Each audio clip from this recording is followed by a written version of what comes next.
Teman-teman sekalian, salam jumpa.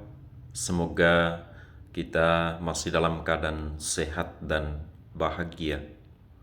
Dalam video kemarin tentang menjawab pertanyaan apakah orang sakit jiwa boleh menerima tubuh dan darah Kristus, ada teman-teman yang berkomentar bahwa memang dalam kenyataan orang sakit jiwa atau orang dengan gangguan jiwa adalah kelompok yang masih termarginalkan. Termarginalkan atau marginal artinya orang yang kurang dipedulikan, orang yang diabaikan, orang yang masalahnya dibiarkan terjadi, atau orang atau umat yang kurang dipedulikan baik oleh sesamanya maupun oleh para, ya istilah sekarang itu, fungsionaris pastoral atau perangkat pastoral, atau termasuk yang para para imam yang kita sebut gembala atau para misionaris. Memang dalam kenyataan yang saya jumpai, sudah begitu lama gereja kurang memperhatikan mereka. Ada dua hal sebenarnya yang kita bisa refleksikan dalam konteks hidup menggereja. Yang pertama adalah di tiap-tiap paroki biasanya itu ada seksi bidang kesehatan. Tapi dalam pelayanan mereka, yang dimaksudkan dengan orang yang mesti mendapat perhatian soal kesehatan tidak termasuk orang dengan gangguan jiwa.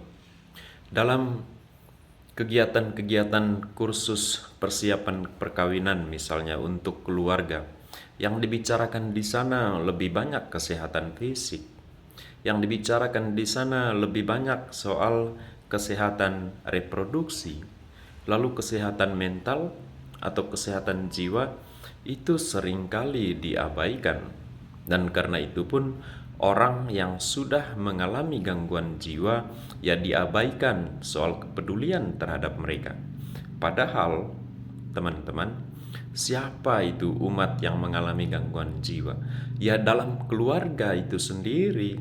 Tetapi soal katekese, soal pelayanan kasih pastoral terhadap orang dengan gangguan jiwa justru diabaikan. Sekali lagi, siapa itu umat yang mengalami gangguan jiwa? Ya orang tua kita, bapak kita, mama kita, kakek kita, nenek kita, atau om kita, tante kita, anak kita, cucu kita, saudara kita, atau saudari kita. Jadi seringkali mereka diabaikan, kurang dipedulikan. Betul-betul komentar tadi benar, mereka termarginalkan. Yang kedua teman-teman, tentu setiap kali kita mengikuti perayaan Ekaristi, kita sering mendengar perkataan sang gembala atau pastor, katakan apa? Lakukan kasih. Perhatikan sesama yang membutuhkan, yang kekurangan. Tetapi dalam fakta, kita memang melakukan kasih itu. Kita memang peduli terhadap sesama. Kecuali kasih pada masalah gangguan jiwa atau orang dengan gangguan jiwa. Seakan-akan ya umat yang mengalami gangguan jiwa, mereka kehilangan juga hak untuk mendapat pelayanan pastoral gereja, mendapat kasih dari sesama. Tentu teman-teman, kita berikan apresiasi kepada keluarga yang sungguh-sungguh memperhatikan saudaranya, saudarinya, adiknya, kakaknya, bapaknya, mamanya, atau suaminya atau istrinya yang mengalami gangguan jiwa. Karena gangguan jiwa hanya bisa pulih selain terapi medis, tetapi juga ada perhatian sosial, perhatian dari sesama. Dan Ya, kalau kita bicara konteks hidup menggereja, ya perhatian dari pemimpin agama setempat, perhatian dari pastor paroki, perhatian dari pastor rekan, atau perhatian dari fungsionaris pastoral yang ditugaskan untuk mengurus bidang kesehatan di paroki atau seksi kesehatan atau tingkat keuskupan ada komisi kesehatan.